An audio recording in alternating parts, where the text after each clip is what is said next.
ជ្រាបសួរពុកម៉ែបងប្អូនអ្នកគ្នាបាទនៅខាងមុខខ្ញុំនេះគឺជារថយន្តគីពីកន្ទោអេសបងប្អូនណា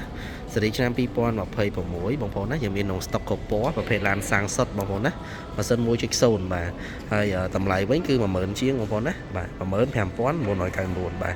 អញ្ចឹងក្នុងតម្លៃនេះ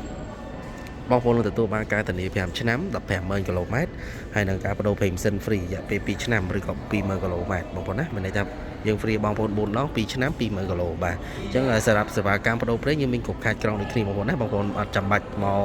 តាក្រុមហ៊ុនគៀននៅភ្នំពេញទេបងប្អូនតាមបណ្ដាខេត្តយើងមានគ្រប់ខេត្តតែម្ដងបាទអញ្ចឹងបងប្អូនឥឡូវនេះគឺងាយស្រួលមែនទែនបងប្អូនទិញគីឥឡូវគឺមានភាពងាយស្រួលក្នុងការដូរប្រេងអត់ចាំបាច់ឡានមកភ្នំពេញទេបងប្អូនបាទអញ្ចឹងសម្រាប់ option សម្រាប់ពីកន្ទោអេសនេះខ្ញុំចង់បង្ហាញបងប្អូនអរគ្នាដូចជាកញ្ចក់ខាងតកង់នេះអូតូហើយកញ្ចក់ក្តោបសងខាងបងប្អូនណាកញ្ចក់ក្តោបវាសងខាងហើយពេលដែលបងប្អូនឡុកគឺវាក្តោបអូតូបងប្អូនបាទហើយផ្នែកខាងក្នុងអានេះគឺជាផ្នែកខាងក្នុង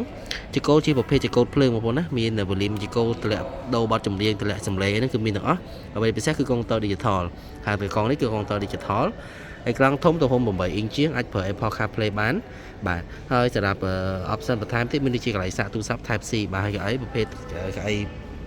កណាត់ចឹងបងប្អូនណាឡាយពីពណ៌បាទហើយស្អាតមែនតើហើយផ្នែកខាងក្រោយដាក់អីវ៉ាន់បានច្រើនតែទីផងបាទហើយពណ៌ខ្មៅបងប្អូនណាយើងមានគ្រប់ពណ៌បងប្អូនបាទហើយផ្នែកខាងក្រោយមានកាមេរ៉ាផ្នែកខាងក្រោយតាមទីផងបងប្អូនណានេះកាមេរ៉ាផ្នែកខាងក្រោយបាទ logo គេ sensor 3គ្រាប់ជំនួយក្នុងការចុះចតមានរេតាមជីកូដតាមទីផងបងប្អូនណាបាទអញ្ចឹងបងប្អូនដែលទិញគៀពីកន្ទោឥឡូវតម្លៃល្អហើយមាន option ច្រើនជាងបងប្អូនអរគ្នាបាទសោ2គ្រាប់ប្រភេទ smart key ហើយនេះផ្នែកខាងក្រោយដាក់បានវ៉ាលីដាក់បាន2បងប្អូនណាអត់តូចទេបងប្អូនមើលដាក់ពហិជាហៀបងប្អូនឃើញឃើញច្រើនណាច្រើនឆ្អាមអាច2 3ឆ្អាមប្រវាយវាអញ្ចឹងយើងឲ្យបានច្រើនព្រោះអីអាចបត់ទៅមុខបានបាទអញ្ចឹងបងប្អូនចង់បានមានគ្រប់ពណ៌ណាបងប្អូនណាបាទនេះពណ៌ស្លែពណ៌សពណ៌ដោះគោមានដូចគ្នាណាអញ្ចឹងបងប្អូនដែលត្រូវការបាទតាក់ទងឲ្យបាន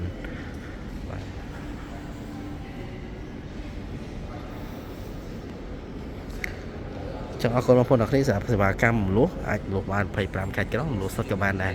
ហើយ option ឡាននេះគឺមានប្រាំង ABS បាទអរគុណបងប្អូនអរគ្នា